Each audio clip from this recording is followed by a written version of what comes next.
How's everyone today? All right, okay.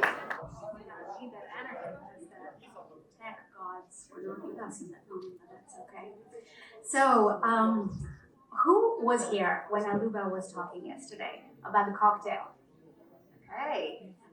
And who wasn't able to hear it, but wanted to hear more about what was talked about yesterday about the state of flow?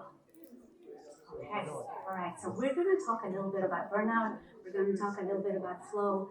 But first, we're going to go to some places that maybe are going to be not pleasant conversations. But for those of you that love hearing movies that have a happy ending, we're going to make sure that Aluba and I make sure that there's a happy ending to the story.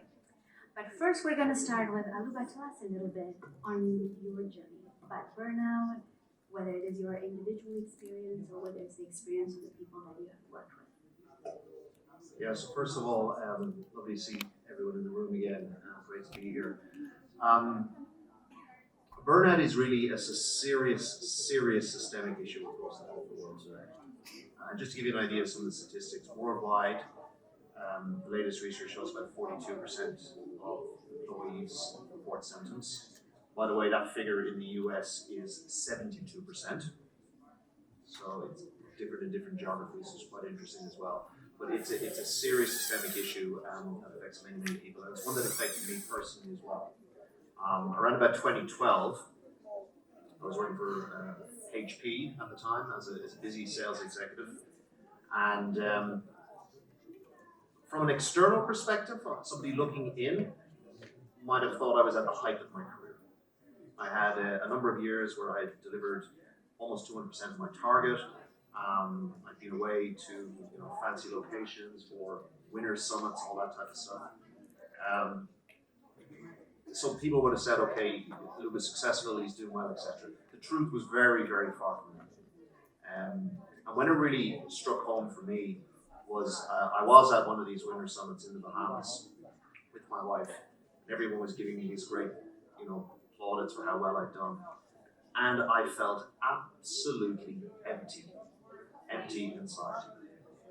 No meaning whatsoever to what I was doing. I just lost my love completely for the game. And there was a couple of reasons for that. One, I was completely and utterly exhausted. Absolutely overwhelming exhaustion. I was also starting to get quite cynical about things. It's a symptom. Yeah. Very cynical about how the game was being played and what was the real meaning behind it for myself. And because my energy levels were so low, I was also starting to doubt myself. My belief in my ability to continue to do it had really gone. In fact, the thoughts of even having to go back in and straight after this winter and summer would be into trying to hit targets again. I just didn't have it within me, and I wasn't really willing to admit that to myself until I had that opportunity to slow down when we went to the Bahamas. And I never forget the moment I was walking along the beach with my wife with this emptiness inside me. And we passed a group of people who were doing like a yoga practice on the beach. There was a couple of guys sitting in meditation, deep meditative state. And I remember looking at this one chap and thinking, I'm missing a trick here. There's something about how he looked, he was connected to himself, and I was so disconnected from myself. So that was my moment when I realized I needed to do something different. Yeah.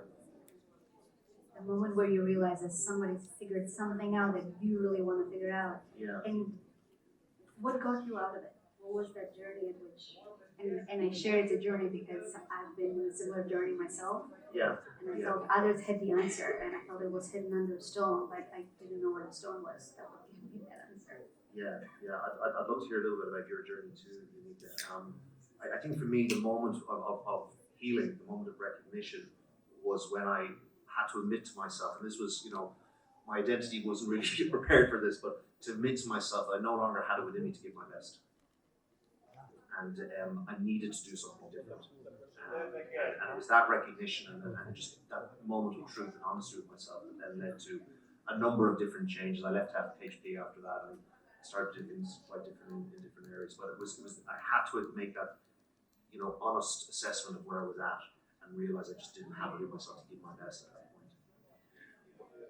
One of the other statistics, by the way, that's very interesting when it comes to burnout is that women actually suffer more than men in terms of the statistics. So I'm curious as well as to your story and what led you to your moment. Yeah, I share often some of the executives that I work with.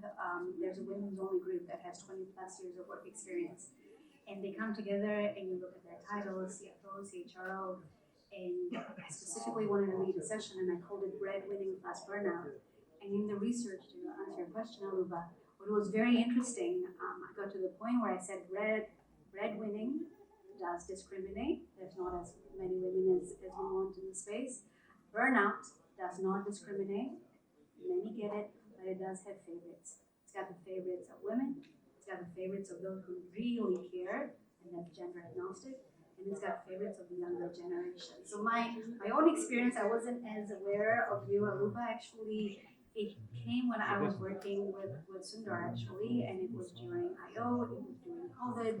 We had just gotten everyone to be working from home, and it was just a one-of-a-kind kind of experience.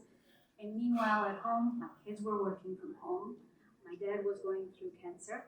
Happy story, he has survived it, but just the combination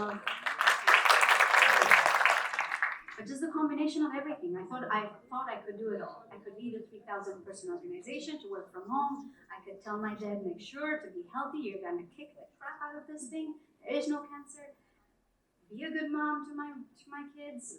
Try to stay married all at the same time, and then you realize you can't. So my experience was when one of my mentors saw how much I was working and how I was showing up. She said, I need you not to just be a leader, but I need you to build followership. And right now, that's not the time. You're not doing that, so I need you to take a break. So I took a break, but I tried to trick burnout by not taking a break.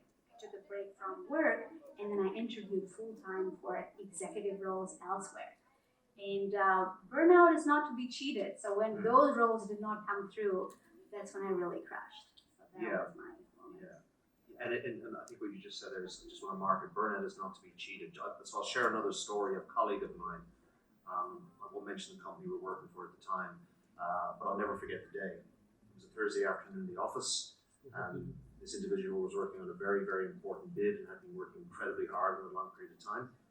He dropped down with a heart attack in the office. And we had ambulances come and they took him away. We were all obviously incredibly worried about how he was. The following Tuesday, he was back at his desk working on that same deal, being lauded by the management team for how fantastic he was for returning to his duty because this was such a big, important deal for the company. Absolutely crazy. Crazy from the individual's perspective for not setting the appropriate boundaries that would show full respect for his own health and well-being. And that is a matter of personal responsibility I want to touch on a little bit more in a moment. But also crazy in terms of the culture in the company that would praise that type of behavior. Now, needless to say, you can't escape your biology. So at some point, it does catch up with you. And it did catch up with this individual and he ended up leaving the company. So I think it's very, very important when it comes to this area that we maintain some degree of empathy for ourselves, and that means paying attention to the signs as they arise. And I wanted, I'll be honest, when Aluba said, about the 6 signs, I said, I do, but I need my slides to go through the 6 signs. And Aluba said, I got them memorized. So it's very important to talk about the 6 signs, and then I'd love it if we could talk about the fact that there's a spectrum. So if you wanted to talk about the 2, it's not like you wake up and all of a sudden you got it. Yeah, no, burnout's like death by 1,000 cuts. It creeps up on you slowly over time, and it's different from acute stress. I mean, a certain degree of acute stress is actually good, right? It helps us to grow and develop. When you go to the gym to train, you stress your body. But you don't train hour after hour after hour after hour without rest. You go home, you rest, you recover, and then you go back again. And unfortunately, that's not the way a lot of corporate executives work. It's just constant grind without an understanding that rest and recovery, not just being important for well-being, it's an equally important part of your professionalism. Because what you're actually being trained to do is deliver, or being paid to do, is deliver a sustainable high performance over the long term. Now, for many people, this is a values issue. So the way I often describe it is, And this might be one of the reasons why in the US in particular we see the figures so high there compared to the rest of the world. Because in the US and in many other countries as well, for many people, work is what I would call a virtue. Right? It's right at the top of the values hierarchy. And that means that if you're not working and hustling the whole time, you may not think that you're actually worthy. You may not think you're a good person. Unfortunately, for a lot of people, rest and recovery is not so high up. In fact, being a lot lower. So guess what happens when the pressure comes on? What's the first thing that gets sacrificed? The thing that's not as valuable, your rest and recovery. This is not a recipe for sustainable high performance over the long term. And in fact, if we go back to the athlete analogy, an athlete would say what they do off the pitch is equally, if not more important than what they do on the pitch in terms of their ability to deliver performance. We need to think the same way as corporate athletes. So you can leave work right at the top of your values hierarchy if it's there, but you need to understand that your rest and recovery is an equally important part of work. So are you sleeping like a professional? Are you resting like a professional? Are you setting the clear, healthy boundaries with the organization that you need to do to ensure that you have an ability to take care of yourself properly? Because there's nobody going to be concerned about taking care of you as much as you are. Organizations demand a lot from people. They will take whatever it is that you are willing to give. You will never hear, you worked really hard today. You've been working really hard this year. I need you to take a break. Or maybe sometimes, maybe not never. Maybe some of you have those type of managers, but not often. The manager or the organization will say that. They'll say, thank you. Can you continue to do the same kind of thing tomorrow and the day after tomorrow? Yes. You've got to set your own boundaries, Where are they? And a lot of the work I do with coaching clients is helping them understand how to set those boundaries.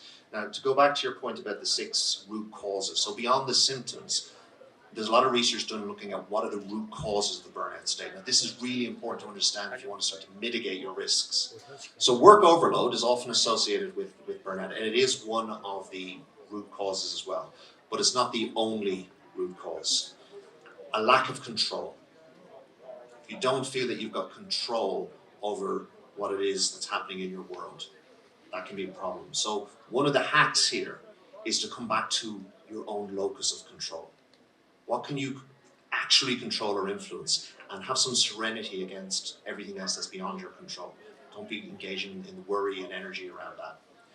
The third one is a lack of fairness. So things like the gender pay gap, all of these things that show up as a lack of fairness in the workplace. Again, I would say that if you expect things to be fair, you're going to be constantly disappointed. Life is not fair, it's tough. And so it's good to see it as that way, as an attitude. It doesn't mean you don't fight for justice, but don't expect things to be fair, because generally they aren't. You've then got a lack of reward, and that's not just pay, it's also just recognition.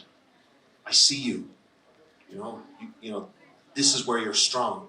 Right? Recognition, it's very, very important. Appreciation. You've also got a breakdown in community, and that tends to show up with low psychological safety. So the markers of low psychological safety are behaviors that people engage in, trying to protect themselves because they don't feel safe. Blame, defensiveness, stonewalling, contempt. Anytime you see those markers, you've got low psychological safety. That's a breakdown in community, a lack of belonging. That's also one of the hallmarks of burnout state. A values conflict. If how you're acting is not congruent with your own personal values, it can be a big issue.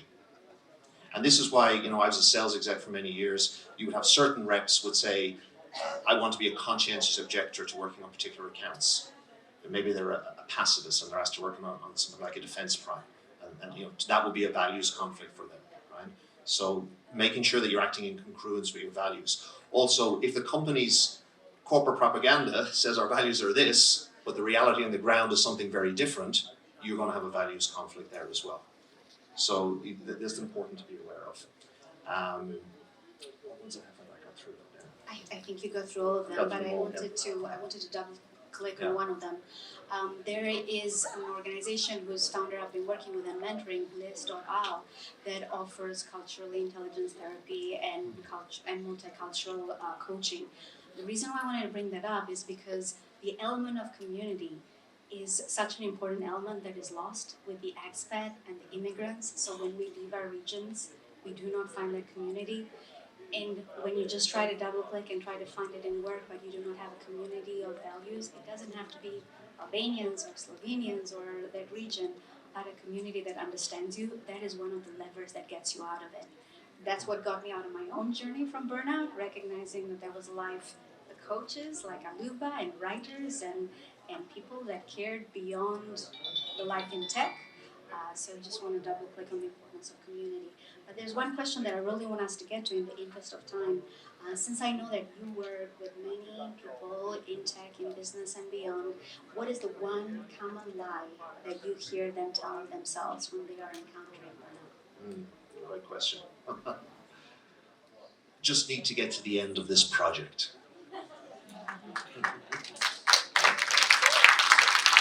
Things will be very different once we're there.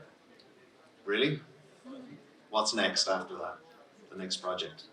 The belief that it's just a sprint, when the true reality of the circumstance is that you've been running a marathon, sprinting the entire time, without that time's of rest and recovery. And then the question becomes, that's interesting, I wonder why that is.